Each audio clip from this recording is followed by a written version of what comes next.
आता बॅलन्स करू मित्रांनो आपण त्याला. हे बघा ही रिॲक्शन इथं Cl 2 वेळा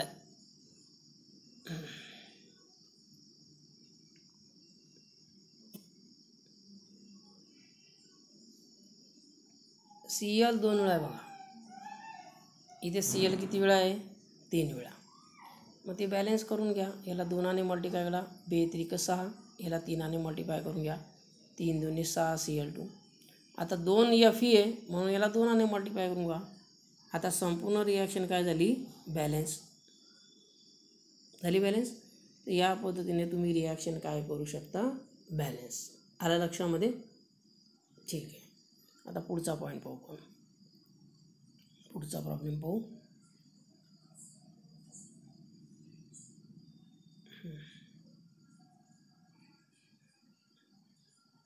हे बघा एक प्रॉब्लेम आपण सोडवू याच्यावर. बरोबर आहे. तर प्रॉब्लेम असा आहे बघा. Calculate the mass of carbon dioxide and water on complete combustion of. हे बघा calculate the mass of carbon dioxide and water of complete combustion of 24 gram of methane. आणि ॲटॉमिक वेट दिलेलं आहे. कार्बनचं किती आहे 12, हायड्रोजनचं किती आहे 1, ऑक्सिजनचं किती आहे 16.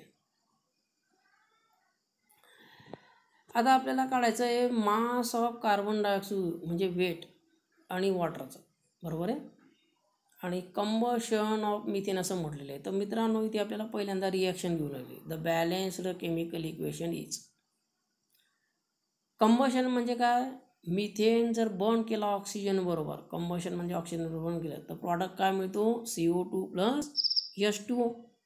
मग पहिल्यांदा आपल्याला फॉर्म्युला माहिती पाहिजे की आपण काय घेतला CH4 म्हणजे मिथेन, याला बर्न करा ऑक्सिजन बरोबर म्हणजे O2. बरोबर आहे. तर प्रॉडक्ट काय मिळेल तुम्हाला CO2 प्लस H2O. आता याला बॅलन्स करून घेऊ मित्रांनो. याला काय करून घ्यावं लागेल तुम्हाला बॅलन्स. आता बघा इथे बॅलन्स कसा करतो मी. हायड्रोजन किती आहे मित्रांनो 4. मग इथे 4 2 दुणे 4 करून घेऊ 2 दुणे 4. आता ऑक्सिजन किती झाले इथे हे 2 आणि हे 2. बरोबर आहे. 2 2 4 म्हणून याला ट्वाईस करून घ्या. बरोबर आहे. ही झाली बॅलन्स रिॲक्शन. बघा हायड्रोजन 4 हायड्रोजन 4 कार्बन 1 कार्बन 1. बरोबर आहे. त्याच्यानंतर इथे ऑक्सिजन बघा O2 2 2 4 इथे O2. तर ही झाली balance equation. CH4 plus twice O2 gives CO2 plus twice H2. अशी रिॲक्शन तुम्हाला लिहिता यायला पाहिजे अगोदर बॅलन्स रिॲक्शन. बरोबर आहे. आता आपण पुढचा प्रॉब्लेम सोडू.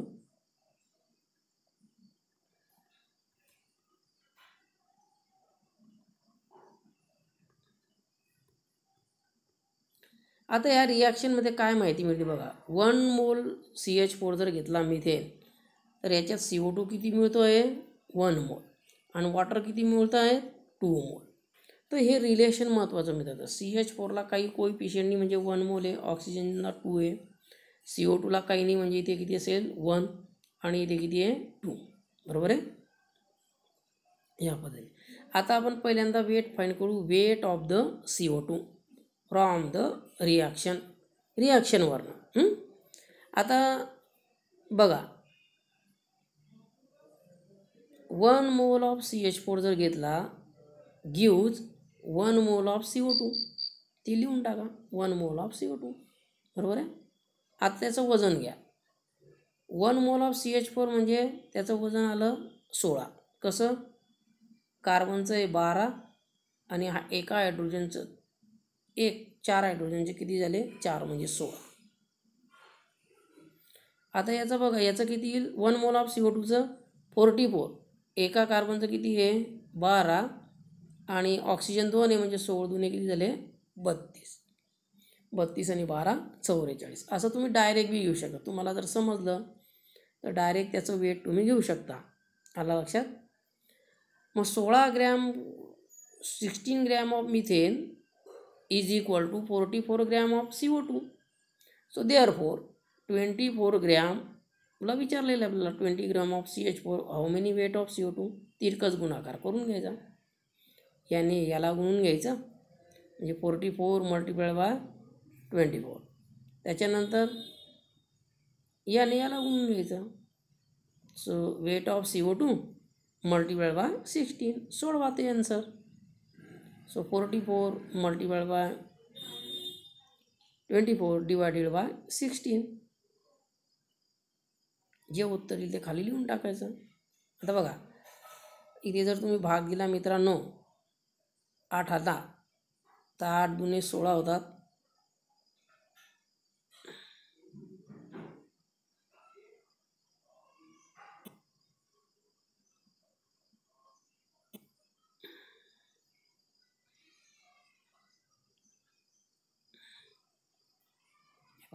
इथे जर तुम्ही भाग दिला तर 8 दुने किती झाले 8 दुने 16 8 त्रिक 24. नंतर दोनाने भाग देऊ शकता.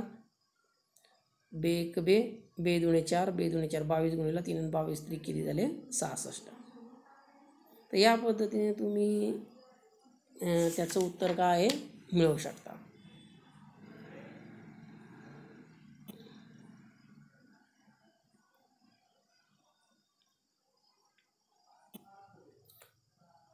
आता दुसरा पॉईंट पाहू. वेट ऑफ H2O काढायचं आहे मित्रांनो फ्रॉम द रिॲक्शन. रिॲक्शन लक्षात घ्या. रिॲक्शनमध्ये काय दिलं आहे 1 mole of CH4 is equal to 2 moles of H2O. मग 1 मोल ऑफ CH4चं वेट घेऊन घ्या. किती आलं 16. आपण एका कार्बनचं 12 आणि दुसऱ्याचं 4. 12 अधिक 4 किती झाले 16. आता 2 वॉटरचं बघा. वॉटरचं बघा एका वॉटरचं किती होतं 18.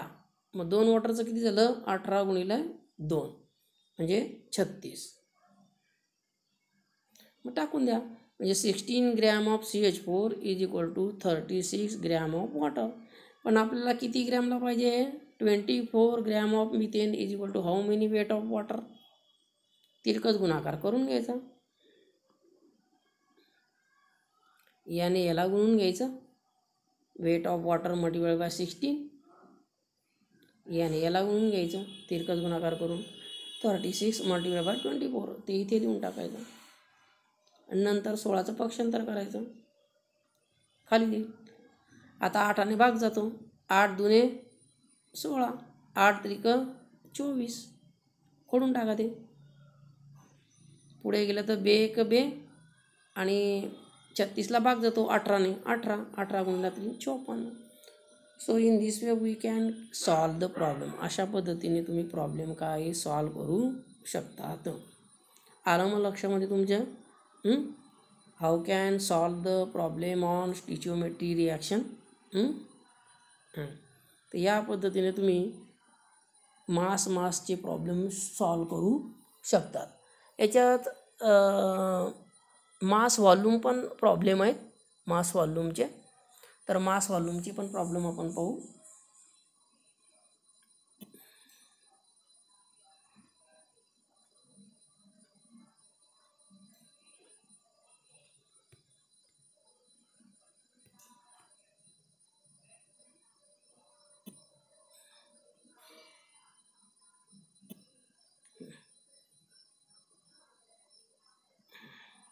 आता हा बघा दुसरा प्रॉब्लेम.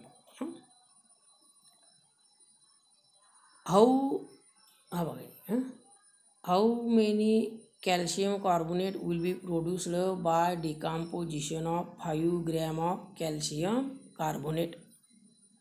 बरोबर आहे. तर याला आपण सोडवू. तर पहिल्यांदा आपल्याला केमिकल रिॲक्शन लिहावं लागेल मित्रांनो. केमिकल रिॲक्शन काय आहे कॅल्शियम कार्बोनेटला जर डिकम्पोज केलं म्हणजे ब्रेक केलं तर आपल्याला मिळणार आहे कॅल्शियम ऑक्साईड अँड CO2. बरोबर आहे. तर मग रिॲक्शन तुम्ही लिहू शकता. कॅल्शियम कार्बोनेटचा फॉर्म्युला CaCO3 हा माहिती पाहिजे आपल्याला. Use calcium oxide CaO plus CO2. Reaction balance करा. एक वेळा कॅल्शियम आहे, एक वेळा कॅल्शियम आहे. ऑक्सिजन 3 वेळा आहे, 2 वेळा, 1 आणि हे 2 3 झाले. आणि पुन्हा कार्बन 1 वेळा, हा कार्बन 1 वेळा. रिॲक्शन झाली बॅलन्स. काही मल्टिप्लाय करायची गरज नाही आहे.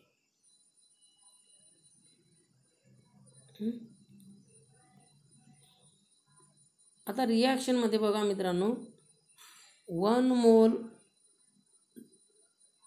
जर CaCO3 घेतला तर 1 मोल तुम्हाला काय मिळतो आहे CaO आणि 1 मोल काय मिळतो आहे तुम्हाला CaO. तर मग आपण आता 1 मोलचं वजन काढून घेऊ. ठीक आहे.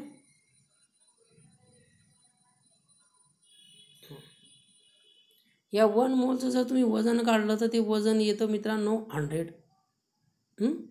किती येतं 100. कॅल्शियमचं किती आहे 40. ते दिलेलं नाही ते मास. कॅल्शियमचं किती आहे 40. ऑक्सिजनचं किती आहे 12. आणि 3 ऑक्सिजनचे 16 1 16 16 2 32 16 ते किती झाले 48. तर याचं वजन जर केलं तर ते झालं 100. बरोबर आहे. 100 ग्रॅम. आता याचं वजन करू.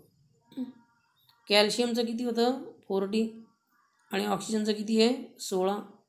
40 प्लस बेरीज करा 56, म्हणजे याचं किती झालं 56. मग आपल्याला रिलेशन काय मिळालं मित्रांनो की 100 ग्रॅम जर कॅल्शियम कार्बोनेट घेतलं तर किती ग्रॅम मिळालं आपल्याला 56 ग्रॅम कॅल्शियम ऑक्साईड. मग यावरून 5 ग्रॅम जर कॅल्शियम कार्बोनेट घेतलं तर किती मिळेल वेट ऑफ CaO. बरोबर आहे. वेट ऑफ CaO तिरकस गुणाकार करायचा. 5 ग्रॅमने याला गुणून घ्या 56ला. बरोबर आहे. आणि 100 ग्रॅमने गुणा वेटला. बरोबर आहे. पक्षांतर केल्यानंतर 100 भागीला येतील. सॉल्व करा प्रॉब्लेम. 2.8 आन्सर येऊन दिले. आलं लक्षात. So in this way we can solve the problem on mass relationship. हे जे प्रॉब्लेम आहे हे कोणत्यावर आहे मास रिलेशनशिप. आता आपण मास व्हॉल्यूम रिलेशनवर पाहू.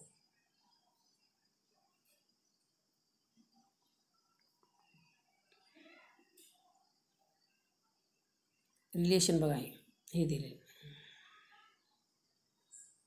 हे दुसरं मास व्हॉल्यूम असे 3 प्रॉब्लेम दिलेले आहेत त्याच्यात. पहिलं आपण सोडवलं मासचे 2 सोडवलेत.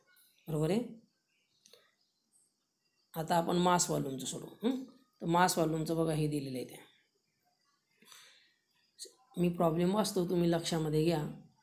How many litre of oxygen at STP are required to burn complete 2.2 gram of propane C3H8. Formula बी दिलेला आहे मित्रांनो इथे.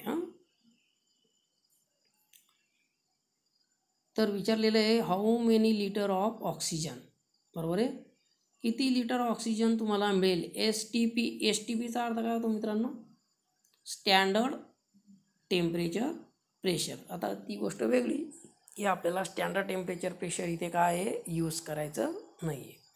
पण इथे तुम्हाला एक लक्षात ठेवावं लागेल की प्रकरण पहिल्यामध्ये म्हणजे फर्स्ट चॅप्टरमध्ये सम बेसिक कन्सेप्ट ऑफ केमिस्ट्रीमध्ये आपण 1 मोल शिकलो मित्रांनो. आणि 1 mole is equal to 22.4 litre असं आपण त्याच्यात शिकलेलो आहे. बरोबर आहे. तर ते यूज तुम्हाला इथे करायचं आहे की किंवा लक्षात ठेवायचं की 1 mole is equal to how many litre 22.4. आलं लक्षात. तर ते तुम्ही लक्षात घ्यायचं. आता पहिल्यांदा आपण काय करू मित्रांनो balanced chemical equation for combustion of propane लिहून घेऊ. आता मुळात होतं काय की आपल्याला प्रोपेनचा फॉर्म्युला माहीत नसतो. तो प्रोपेनचा फॉर्म्युला आपण माहिती घेऊ. तो आहे C3H8. प्रोपेनमध्ये कार्बन किती असतात मित्रांनो 3. मग 3 कार्बन असे सरळ घेऊन घ्यायचे.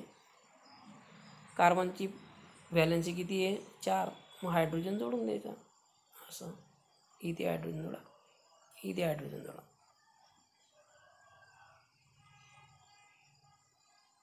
इथे हायड्रोजन जोडून द्या.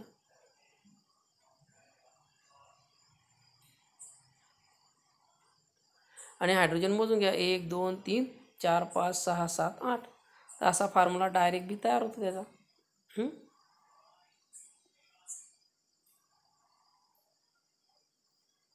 तर C3H8 असा तुम्हाला फॉर्म्युला त्याचा माहिती पाहिजे. आलं लक्षामध्ये. आता बघा मी रिॲक्शन लिहितो. रिॲक्शन कशी लिहायची. फॉर्म्युला माहिती पडला C3H8. याला रिॲक्ट करा ऑक्सिजन बरोबर. याला रिॲक्ट कोणाबरोबर करा ऑक्सिजन बरोबर. काय मिळेल तुम्हाला. कंबशन झालं तर प्रॉडक्ट पार्ट करायची काही गरज पडत नाही मित्रांनो. कंबशनमध्ये नेहमी प्रॉडक्ट ठरलेले आहेत CO2 plus H2O. Carbon dioxide आणि वॉटर तयार होतो. कोणताही कंपाऊंड हायड्रोकार्बन ज्याच्यात कार्बन आणि हायड्रोजन आहे त्याचं कंबशन जर तुम्ही केलं ना तर प्रॉडक्ट ठरलेला असतो काय CO2 प्लस H2. आता याला काय करू आपण थोडंसं बॅलेन्स करून घेऊ मित्रांनो. कार्बन किती आहेत 3. मग इथे 3 वेळा याला मल्टिप्लाय करून घ्या. बरोबर आहे 3 कार्बन आले. आता हायड्रोजन किती आहेत H8 आहेत ना. हायड्रोजन 8 आहेत. मग इथे 8 येण्याकरता किती निघून लागेल 4 आणे. 4 दुने 8. आता ऑक्सिजन पाहू. 3 दुने 6 आणि हे 4 किती झाले 10. म्हणून इथे किती मिळायचे 5 आणे. 5 दुने 10. तर अशा पद्धतीने तुम्हाला पहिल्यांदा रिॲक्शन काय करून घ्यायची आहे बॅलेन्स. लक्षात आलं नसेल तर पुन्हा तसं मागे जाऊन रिॲक्शन तुम्ही डबल पाहू शकता पुन्हा. सगळं आलं लक्षात ना.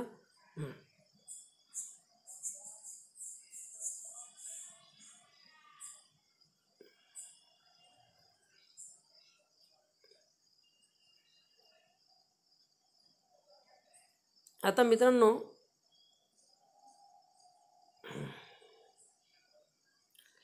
आता इथे जर तुम्ही पाहिलं मित्रांनो तर 1 मोल आहे. मिथेन किती आहे 1 मोल.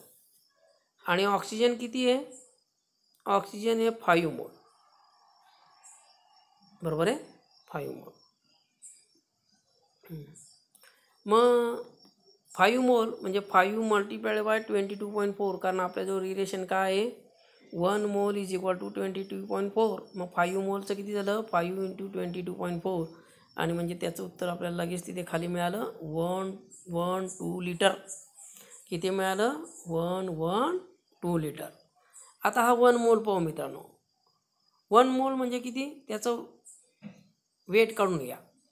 कार्बन किती आहे 3 वेळा म्हणजे 3 × 12 किती झाले 12 त्रिक 36. बरोबर आहे. आणि हायड्रोजन किती आहे 8 म्हणजे 8 × 1. बरोबर आहे 8 आहे का 8 म्हणजे त्याचं टोटल वेट झालं 36 + 8. हे तुम्हाला सॉल्व करावं लागतं. 36 + 8 म्हणजे किती आले 44. बरोबर आहे. म्हणजे 40 याच्यावरून काय रिलेशन मिळालं मित्रांनो तुम्हाला की 44 ग्रॅम जर तुम्ही घेतले प्रोपेनचे तर किती लिटर मिळत आहे तुम्हाला ऑक्सिजन 112 लिटर ऑक्सिजन. मग याच्यावरून तुम्ही 2.2 लिटरला काढू शकता. 2.2ला किती litre oxygen how many litre. बरोबर आहे ऑक्सिजन. बरोबर आहे. तिरकस गुणाकार करून घ्या. कसा करा तिरकस गुणाकार 44 multiply bye litre of oxygen. बरोबर आहे. आणि 2.2 मल्टिप्लाय बाय 112 म्हणजे ते असं आहे. भागाकार देऊ शकता तुम्ही. 22 दुने किती होता मित्रांनो 44. 22 × 1 = 22.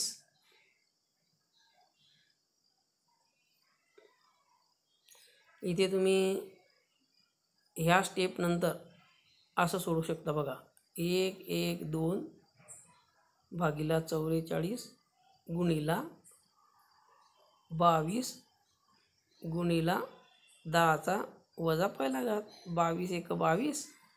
22 दुने किती झाले 44. बरोबर आहे. पुन्हा याच्याने भागू शकता तुम्ही 2 × 1 = 2 2 × 5 = 10 आणि 2 × 6 किती झाले 12. बरोबर आहे. म्हणजे 56 गुणिले 10चा वजा पहिला घात.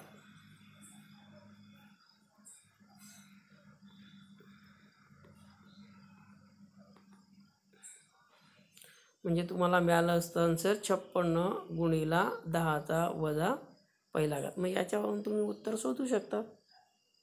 That is 5.6 litre. बरोबर आहे. 56 इंटू 10⁻⁻1 लिटर म्हणा किंवा 5.6 लिटर म्हणा, दोघींचा अर्थ काय आहे? सारखा. तर या पद्धतीने तुम्ही वेगवेगळे प्रॉब्लेम इथे काय आहे सोडवू शकतात. खाली एक प्रॉब्लेम दिलेला आहे, तोही तुम्ही सोडून बघा, म्हणजे तुमच्या लक्षामध्ये येऊन जाईल. ठीक आहे. तर आपण बाकीचं पुढच्या वेळेस पाहू.